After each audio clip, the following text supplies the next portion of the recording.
fish, but get a natural drift. I need distance on the cast.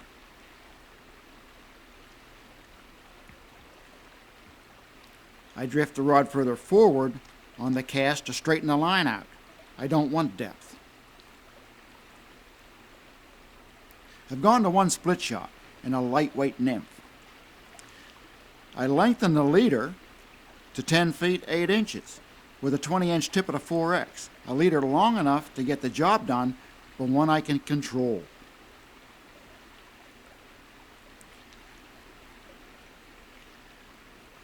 Now watch for the line and leader to pause, hesitate, or stop. This fish hung me up on a rock. I think he's under the rock now. I adjusted the tippet length. In deeper water, I lengthened the leader and the tippet to maybe 3 feet, depending on the depth of the water, to get the nymphs on the bottom. I may shorten the tippet in a shallow run, as I did here, for more line and leader control. Cold water from an upstream spring hugs the far bank. I strip out enough line for a shot under that tree, a good hiding spot for a trout. No one home here. In deeper broken water, you can get closer to fish. Close means line control, accuracy, and the ability to lift over currents to hold your nymphs in the productive areas longer. This trout had enough time to find it. The stream I'm fishing here is a hard-fish Pennsylvania limestone stream. I won't mention its name. It already has too much pressure. These fish can be tough. The rain last evening pumped oxygen into the water. The fish are fairly cooperative this morning. Check the spot arrangement on this boat. These spots are its name tag.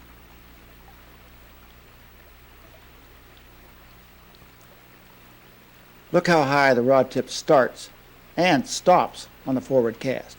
The nymphs drop in at a steep angle, a deep tuck. From the top of the pocket back to me, the nymphs cover the bottom. Elevate the rod tip and strip the line. Now I move up on the short pockets and work the velocity changes. Elbow in, it's wrist, and bang to the top of the riff.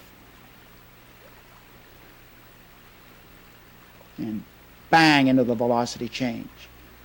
I'm covering as much water as I possibly can. And I'm leading the nymph through the drift on the cast.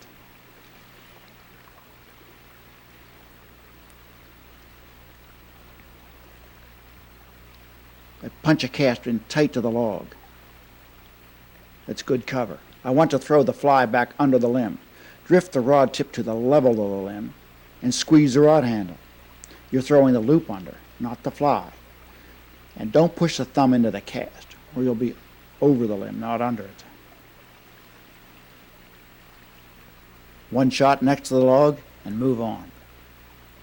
It's the wrist. Squeeze that rod. That's your cast.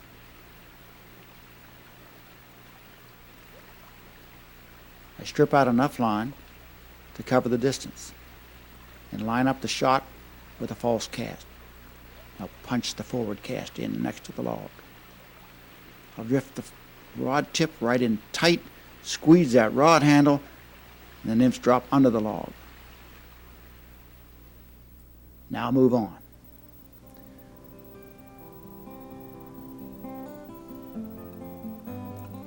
I'll line up this cast with a false cast and punch. The rod tip went further ahead on this one. Elevate the rod as it comes back to me, and this is the fish of the day.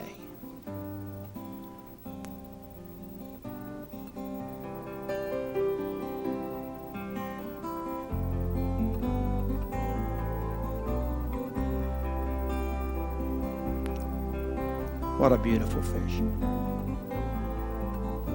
This is a big bow. He wants to go, and I'm going to go with him. Again, always that side pressure.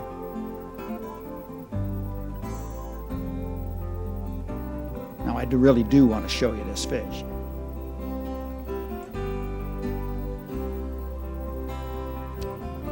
Maybe I can up the odds.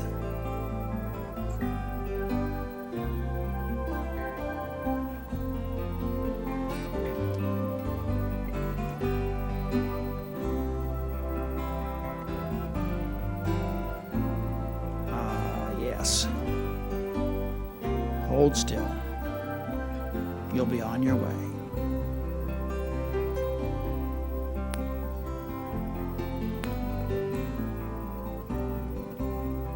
What a wonderful way to end the morning.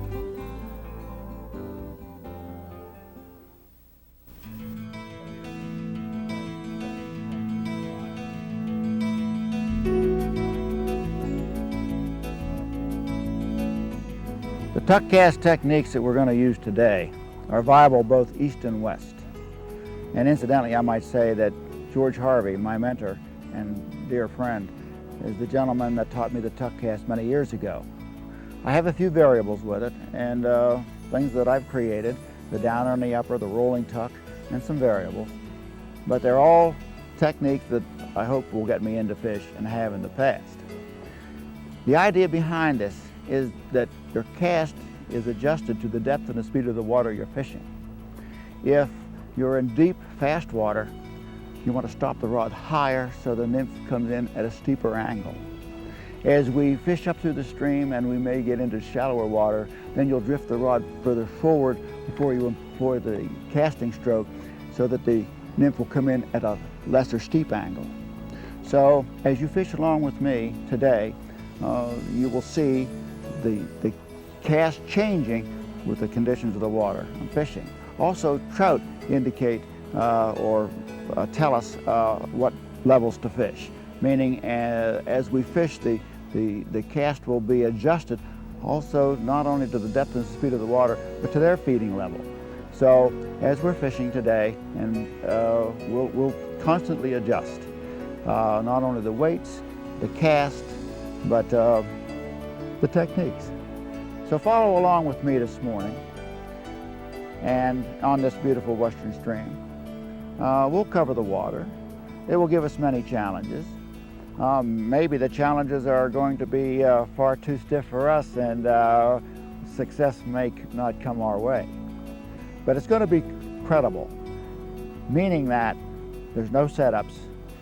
As in the east, that morning on that beautiful spring creek in the east, you fished along with me. We didn't have any setups. You saw the cast, you saw the drift, you saw the hookup, and so that's what I believe in. And if we don't catch fish, then they're going to be a little too tough for us. The rod I'm using today is a 9-foot rod for a 6-weight line. It's long enough for me to lift over a lot of currents to get not only drag-free drifts as you would in a dry fly, but a drag-free drift with a nymph also, which is extremely important. I can work around a lot of currents with a longer rod and still be in touch with the nymph from rod tip to nymph, and that gives me an advantage. Ed Shank, a fine friend of mine, we've worked together for many years, uses a very short rod, and 5.5 to 6 foot. And I said to Ed, why do you use such a short rod? I said, you are at a disadvantage in many times. And he laughs and says, the reason I use a short rod is because I enjoy it. So I'm using the long rod to give me an advantage, but also one reason I use this longer rod, the 9-foot, is because I just simply enjoy it. So fish along with me and we'll put the equipment to work and the techniques, and let's see if we can catch a fish. I'll have to go to the bottom for these fish. There are no fish showing. Cold air temperatures last night chilled the water. A sudden drop in water temperatures of a few degrees can turn fish off. The casting stroke is short. The rod drifts ahead to straighten the line. Now watch the line over my shoulder. A take! In this stream there is an abundance of freshwater shrimp, also called scuds. They live on the bottom within the weed growth and are there year-round. Knowing this, it gave me direction, especially with the lack of terrestrial or mayfly activity on top, and especially with no fish activity showing. With a pair of shrimp patterns, I was hoping to move a fish. I guessed right this time, a plump brown trout. Now that was gratifying.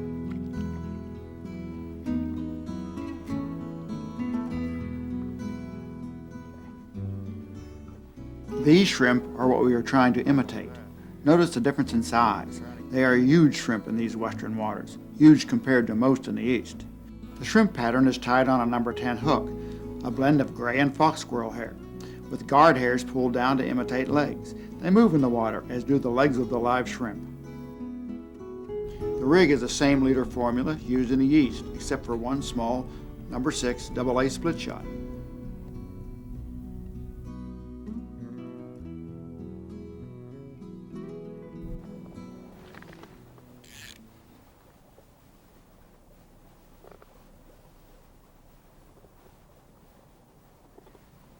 In this case, because of the clarity of the water, I'm shooting a little bit more line.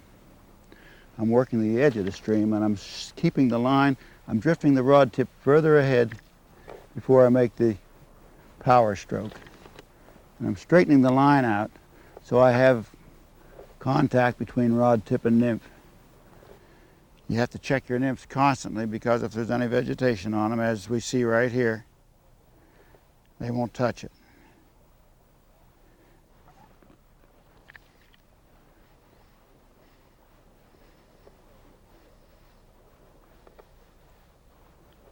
Notice one thing, that as I worked this bank, I made about 3 or 4 casts, lengthening each cast as I worked the bank. If the trout is there and he's going to take it that first run through, 90% of the time. So rather than pound the bank, now I'm going to cover a different piece of water. The line comes directly overhead. The rod drifts forward. Look where the rod tip is when I make the casting stroke. The nymphs enter the water at a shallow angle. I switch to a pair of smaller shrimp, number 16s. The fish may be conditioned to smaller shrimp. You have to be flexible. If they don't take what you're serving, change. Now watch the line coming back. I'm keeping it as straight from rod tip to nymph as I can. Now if you have a keen eye, you'll see a tick of the line on the water as this trout strikes. Now! There we go. This reel sounds like a McCormick Reaper. I better tighten the reel on the reel seat. The fish took the dropper. The fact that the fish lifted may signify that the trout are becoming more active as the water warms a bit. The switch to a smaller nymph worked.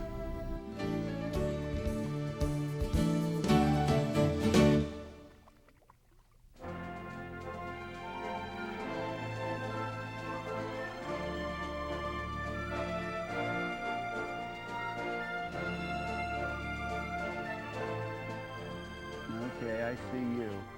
On occasion, I see a fly lift off the surface, a tiny beta, sulfur in color. The nymphal activity has awakened these fish. I'm working upstream, coming in behind the fish in broken water. I can get closer. I have better line and leader control, and more accuracy. In faster water, the trout has to make a quick decision. That rise is a wake-up call.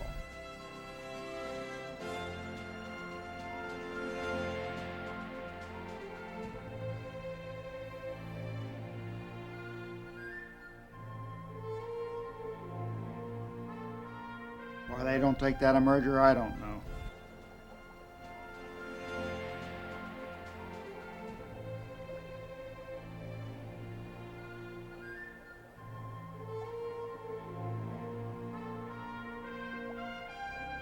They sure have me baffled. One of my profound statements is, do what you know to do. Recall experiences. I fished these waters in 1984 with George Harvey in an ESPN show, Fly Fishing Journal. The little olive nymph saved that day. Little, an 18 or a 20, not the 16 I'm trying to feed them. The proper size is so important. It's what they are conditioned to. Size can be the great equalizer. Learn to use peripheral vision. You can often pick up a rise out of the corner of your eye. It enables you to fish over more active fish and can shorten the time between hookups. When a trout is rising in a specific location, keep your fly in front of it. Pinpoint your cast. Be persistent. Often the trout is rising, dropping. Your fly was never within its vision. You want the trout's undivided attention. Sooner or later, you'll get it, and if not, move on.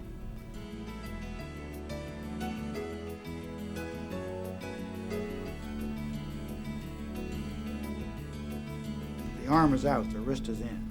The casting arm rests comfortably against the side. The casting stroke is short, with the rod tip drifting forward, straightening out the cast. These fish are intercepting nymphs just under the surface.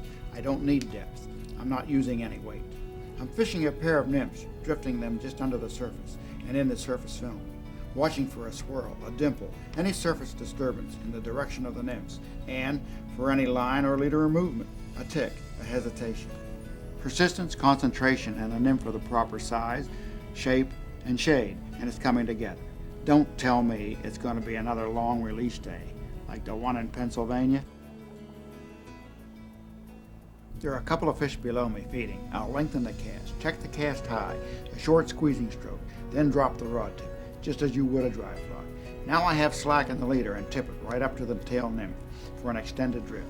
I'll kick out some line just off the rod tip to extend the drift. Reach, I need longer arms, a dimple, I've got 'em.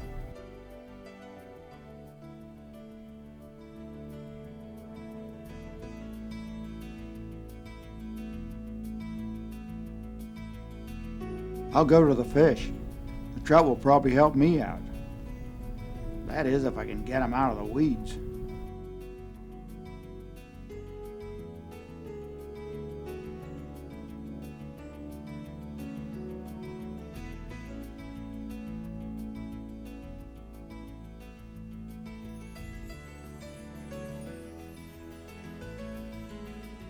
Once you've got the trout